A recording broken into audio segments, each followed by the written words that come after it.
Assalamualaikum warahmatullahi wabarakatuh. Salam Natani Ternak, tetap semangat dan optimis. Di channel Natani Ternak adalah channel yang khusus membahas tentang pertanian dan peternakan. Jadi dengan tujuan untuk memberikan edukasi dan pengalaman-pengalaman di lapangan tentang pertanian dan peternakan khususnya ya. Jadi untuk teman-teman yang mau memulai itu sudah ada sedikit pandangan tentang edukasi dan tidak menjadikannya bingung mau menentukan atau terjun ke usaha apa. Oke, jangan lupa subscribe dulu ya, jadi agar saya tetap semangat dan terus berinovasi membuat channel agar teman-teman juga tidak ketinggalan berita. Kali ini saya akan membahas tentang masih masalah perkelincian ya. Jadi yang menjadi pertanyaan atau menjadi unek-unek di peternak awal itu biasanya kalau saya sudah nenak itu panen hasilnya jual kemana. Nah itu udah jadi trending ya di peternak awal. Jadi kalau saran-saran dari saya ya ada beberapa kiat sebenarnya ya. Jadi yang pertama, kita cek dulu di daerah kita itu cocoknya kelinci apa. Misal pedaging atau hias bisa kita pilih jenisnya. Kalau ini misal ini jenis serek ya, ini sama jenis serek, ini karena ini di sini masih bagus di pasaran, jadi teman-teman misal bisa ngecek daerahnya sendiri. Terus untuk yang kedua, cek juga di daerah teman-teman itu peternak-peternak kelinci seniornya itu ada atau enggak. Nah kalau ada itu bisa kita silaturahmi, tukar-tukar pengalaman, itu juga sangat penting ya. Istilahnya kita itu mencari link atau channel ya. Untuk yang ketiga, misal di daerah teman-teman itu sudah ada peternak, ambillah bibit di daerah teman-teman sendiri dulu. Karena apa? Karena susah senangnya peternak itu kan tetap yang membantu peternak-peternak yang dekat ya. Istilahnya kalau dalam bersosialisasi di masyarakat itu ya di tetangga dulu lah, kita beli di daerahnya kita sendiri. Karena tujuan awalnya juga kita sambil mencari pasaran atau link ya, karena kita masih pemula, masih bingung untuk pemasaran. Nah itu untuk yang ketiga ya. Untuk yang keempat, biasanya untuk awal-awal karena masih bingung cara penjualannya, dengan membeli bibit di tempat senior-senior atau yang mau bermitra istilahnya ya, kita belajar cara beternak sambil menjual kelincinya itu ke pengepul dulu ya. Jadi istilahnya sebagai batu loncatan sambil kita belajar sedikit-sedikit cara penjualan. Jadi karena apa? Karena biasanya untuk awal masih bingung, yaitu makanya nggak apa-apa tanah kita diambil ke pengepul atau ke orang yang tadi kita beli bibitnya, kita tanyakan dulu dia mau menampung atau enggak. Jadi usahakan kalau kita mau beli bibit kelinci itu benar-benar ada yang mau menampung dulu. Jadi istilahnya kita setahun ditampung dulu nggak apa-apa sambil kita belajar. Lama-lama kita udah pintar memasarkan sendiri. Jadi waktu 1 tahun itu kita gunakan fokusnya itu untuk peternak dulu ya. Peternak, hasil penjualan kita sudah ada istilahnya yang menampung, kita jadi aman. Jadi ternaknya kita itu lebih santai, tidak terlalu bingung atau banyak pikiran ntar mau jualnya kemana, seperti itu. Nah, jadi untuk mitra itu tidak ada salahnya, yang penting untuk harga atau transaksi itu saling menguntungkan ya.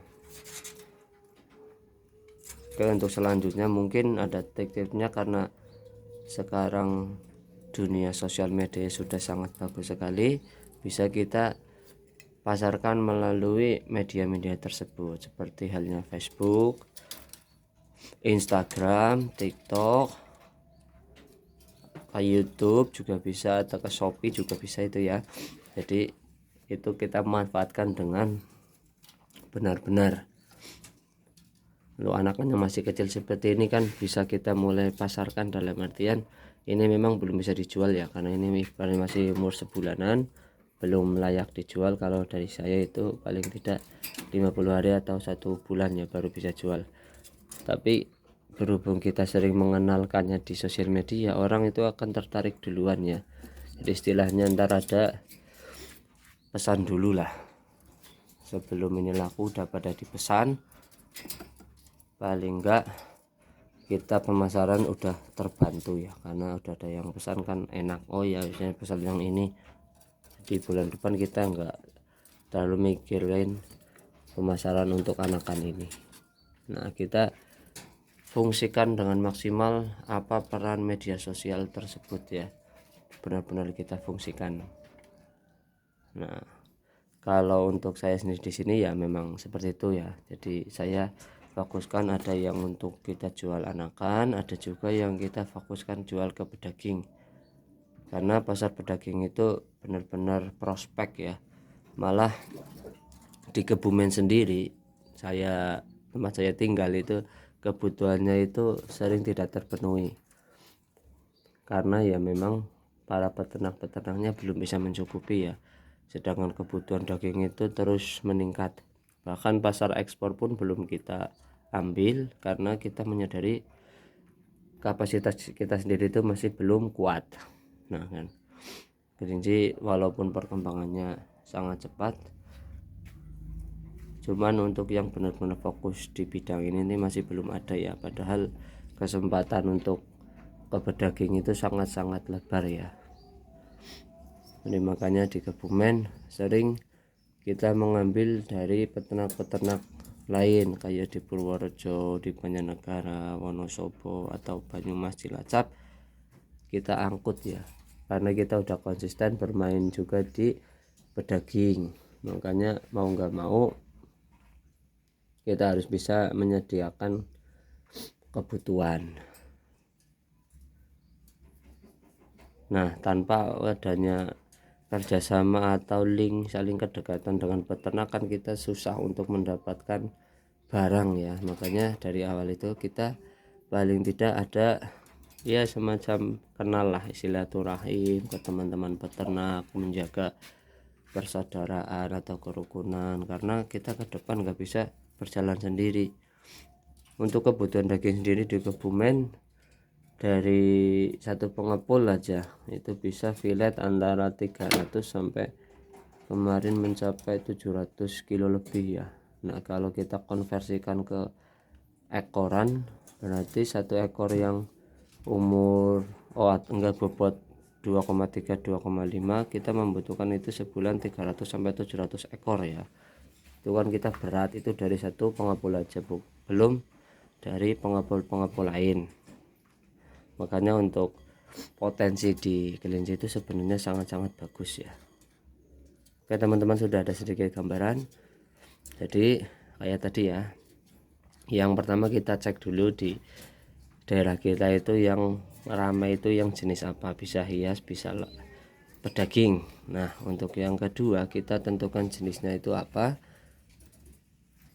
dan membeli ke peternak-peternak yang terdekat dulu, jangan yang jauh-jauh ya, kecuali di daerah kita sendiri belum ada jenisnya ya. Misal kita di daerah sendiri nggak ada Haila, kita bisa ambil Haila dari luar daerah kita sendiri. Tapi alangkah baiknya kalau masih ada di daerah sendiri kita ambil ya, jadi enak berbelanja ke tetangga sendiri, ke teman sendiri, karena untuk kedepannya saling membutuhkan seperti itu ya. Dan lagi manfaatkan jejaring sosial. Nah, kita harus benar-benar bisa memanfaatkannya ya secara maksimal. Oke teman-teman, terima kasih untuk yang sudah menyimak dan subscribe ya. Wassalamualaikum warahmatullahi wabarakatuh. Salam petani ternak, tetap semangat dan optimis.